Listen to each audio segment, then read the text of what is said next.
Joining us on the show is a facilitator of learning and educational psychologist, Ayopeju Njideaka. She will be representing the Federal Nigeria Society for the Blind on this year's International White Cane Safety Day 2022. Welcome to the show. Thank you. Good morning, White ladies. Cane Safety Day. Good morning, ladies. Yes. So, congratulations on the day. Tell us Thank you. what this day is about. Okay, so the White Cane Safety Day is marked on the 15th of October annually all around the world. And the idea is to advocate on behalf of the visually impaired and tell people what the white cane is all about. And the cane, well, canes have always been around, really. But in 1930, a gentleman called George Bonham, a member of the Lions Club, observed a visually impaired person crossing the road with a black cane. And as a motorist, he realized he couldn't really see the cane well. And so the members of Lions Club painted several canes white, and that was in 1931, and that's how that came to be. For us in Nigeria, the first school for the blind started early 50s, but FNSB, that's Federal Nigeria Society for the Blind, started in 1955. And in 1956, we started the Vocational Training Center, which is in Oshodi. So on the 15th, we're going to be speaking to people. And really, the mission for us is to protect the blind in 4 major ways. First one is advocacy.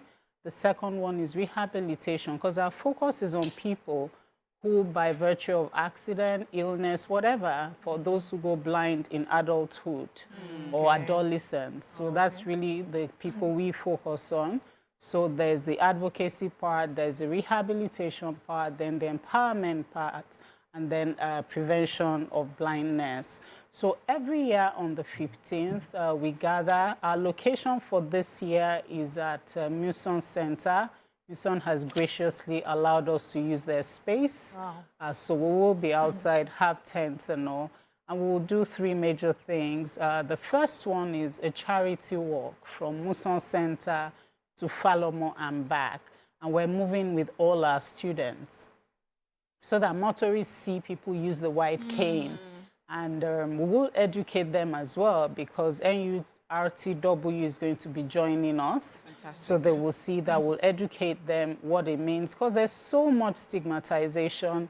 When we had a press conference, one of our instructors was telling us about how a couple of days before then, he wanted to board a bus. And the conductor said to him, "Who's with you? If you're alone, you can't come in, you can't come in." Because once they see them, they assume they don't have money. You know, they sort of associate disability with poverty, and that can be quite painful for them. So those are the sorts of things we would say to them. That's the first one. And on that day, we're going to be having free eye screening. You know, the 4th arm of what we try to do is prevent blindness. And the number of motorists out there who have some level of impairment. They're not necessarily blind, but even the way they drive. And this is not for a particular segment of people. I remember a very close family member a few years ago. His wife kept complaining, "I think you should go check your eyes out. You go too close to cars." And eventually he did, and he needed to have surgery. There was something wrong. So sometimes we do all these things, we don't realize that there may be something wrong. So that's why we're going to be having the eye screening, free eye screening at Muson on Saturday, the 15th of October. That one is open for everybody? It's open to everybody. Our target, really, NURTW drivers or any other drivers, but anybody can stop by. And we will be there from 7 a.m. Whilst some of us go for the walk, there'll be ophthalmologists on site to attend to people. And they'll be led by Dr. Musumola Faderian Motosho, who is a member of the council, but she's a veteran ophthalmologist. So she'll be there with a team of professionals. They will do the free eye screening and give out simple medication for eyes and all. Okay, so let's get in a few more questions. Yes, I would really like to ask, with all this that you're doing, well done, well done. Thank you, thank you. I would even like to know, first of all, like, how did you get into this? That is you as an individual? What made you? I was dragged in by a friend of mine. Okay. She's been part of council for a while, and then she invited me. On her birthday, one of her birthdays, she said to all of us, don't give me anything, just channel everything to this. And yes, to this course. And she did that, and I think it was applied to computers or, you know, I can't remember what exactly, but it was something to do with tech. Okay. And so that's how I got into it. Okay, so my second question to you is that with all of this that you do, I know that you still have challenges. Would you like to just mention some of the challenges, share some of the challenges? Okay, yes, the major thing is funding, and I will tell you why this is an issue. So the Vocational Training Center is actually a rehabilitation center where we take on people who suddenly, you know, life changes because you don't have that gift of sight anymore. So for each of our students, it costs us $1 million to keep them in school. 4 major sides to the rehabilitation. The first one is to stabilize them, you know, mental health, all those challenges come along with it. And then they learn to use the wide cane so that they can move around independently. Then the next thing, we need to empower them, a vocational skill, then entrepreneurship skills. So to do this, it costs us $1 million, but they only pay 150,000 naira. $1 million for a person? Yes, per year. The year is made up of 3 terms like regular schools. And that 1 million covers boarding as well, because it's a full boarding school. Yes, so they need to get to know that environment. It's a 2-year program, at the end of which they go back and we integrate them into the society. Yes. So first thing is we do need financial support. Even though we're called Federal Nigeria Society for the Blind, this initiative is sponsored by individuals. We have Nigeria very good... Nigeria is not involved?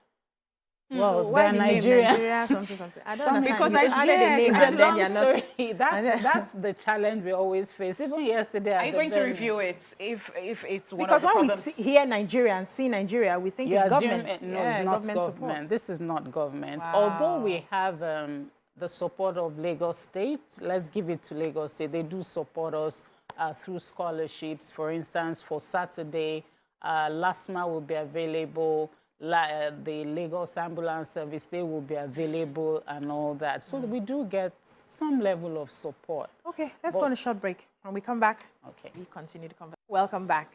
Nima had a question.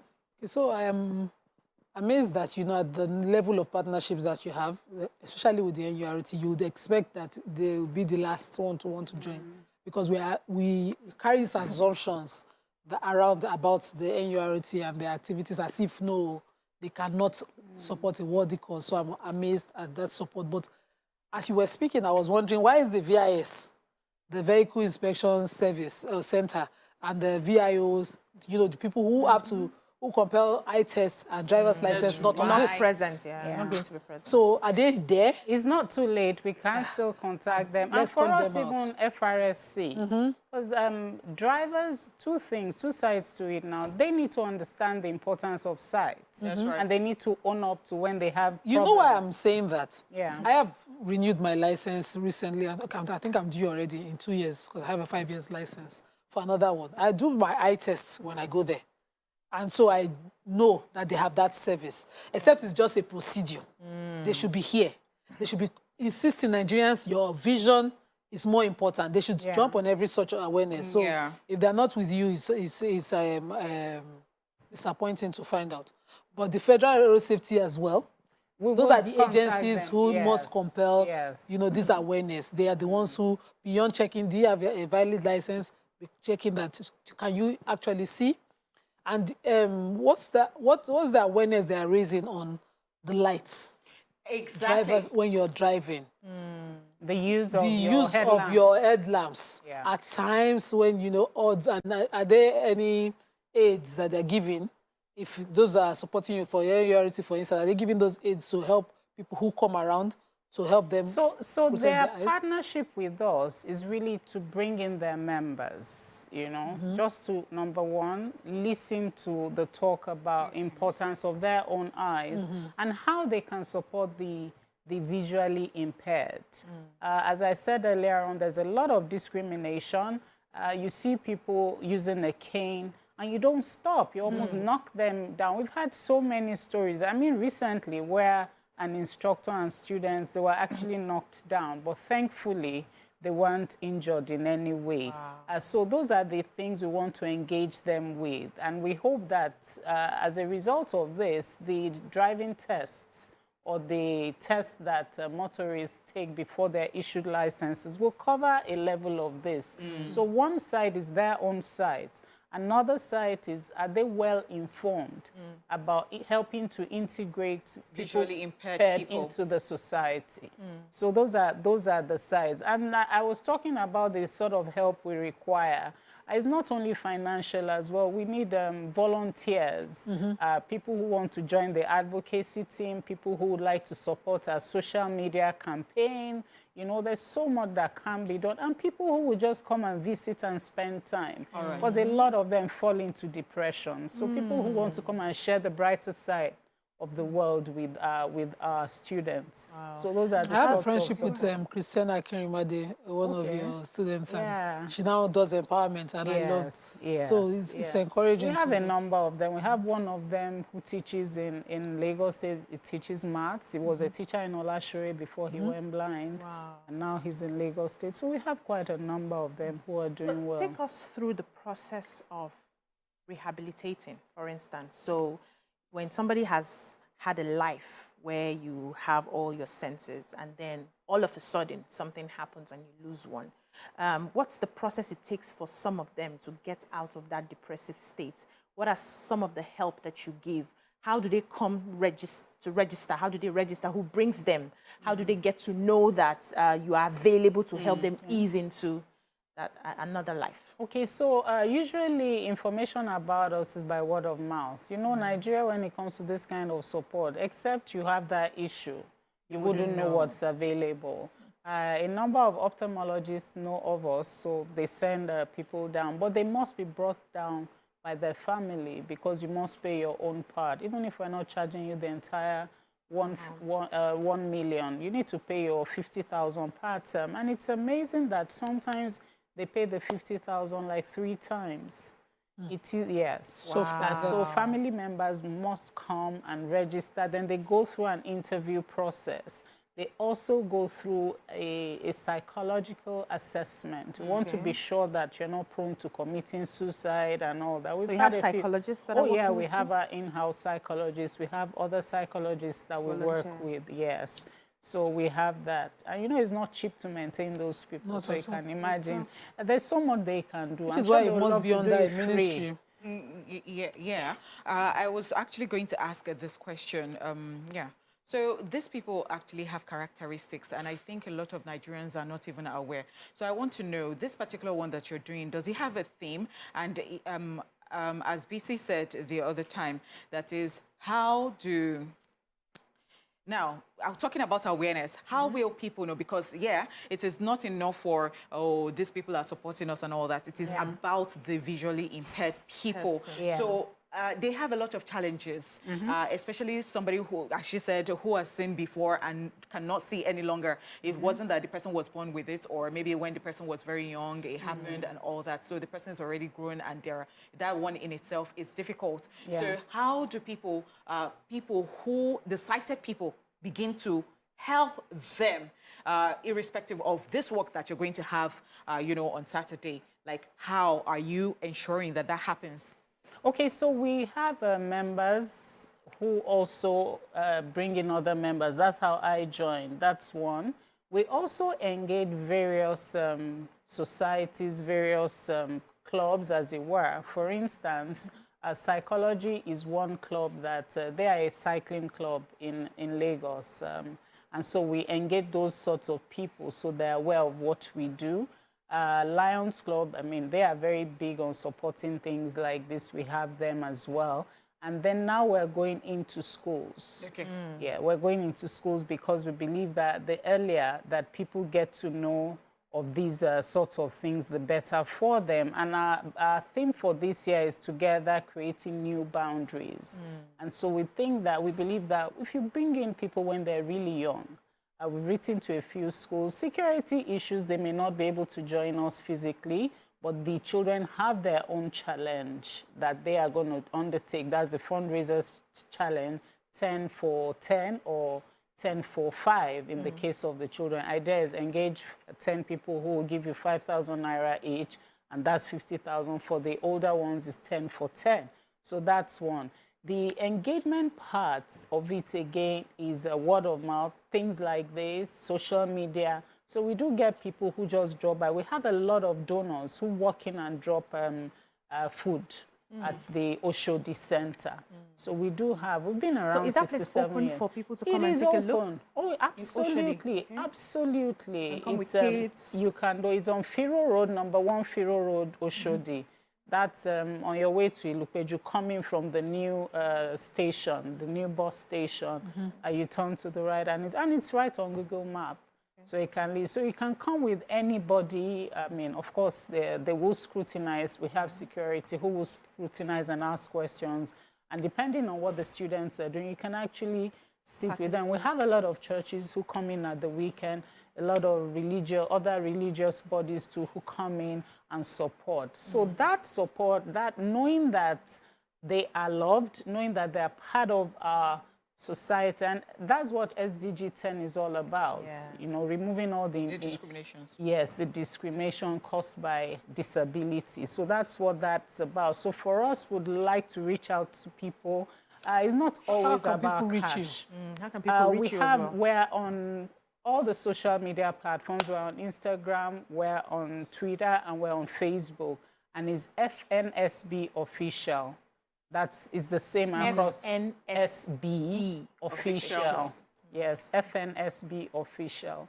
So okay, you people have heard it. For those of you who are looking to celebrate your birthday somewhere, somewhere you can go. That's right. Package something beautiful. Yes. You know, go spend the whole day. Memory of a loved one. Yes. Whatever it is. You can also do it underground. Not carrying camera. No. That's not what I mean. Just go there. You don't need camera. We're very protective of our students. We're very, it's even unfair to take camera to them. such places. So we want to do camera. We don't People, allow. people bring You things. can take pictures of certain parts. Yes, of the but not center, to come and but you show can't what you're film giving. us. Yeah. Oh, that's Very fantastic. important. Yeah. We have videos online during events, because again, they do a lot of things. They do crafts, they create things, and we They learn how to read there. Yes, they learn how to read. They learn how to use the computer. Play instruments. Yes. Play instruments. Play instruments. Yes. Absolutely. Music is good for the soul. Yeah, That's right. And so even for those who are in that state of mind, music is very good for them.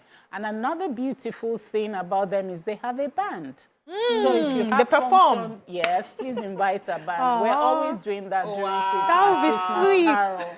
And That's another way of making money, like you have something in Yeah, so right. those who want to go into paid employee, when they're done, they're able to do that. They learn to use the computer. There's an app called JAWS, so that helps them. They can actually go back and live meaningful lives. Thank that's you amazing. so much. Well done. And thank you for so having much us on this show. Yes, we have been speaking with Ayopeju Njideaka. Thank you so much for joining the show.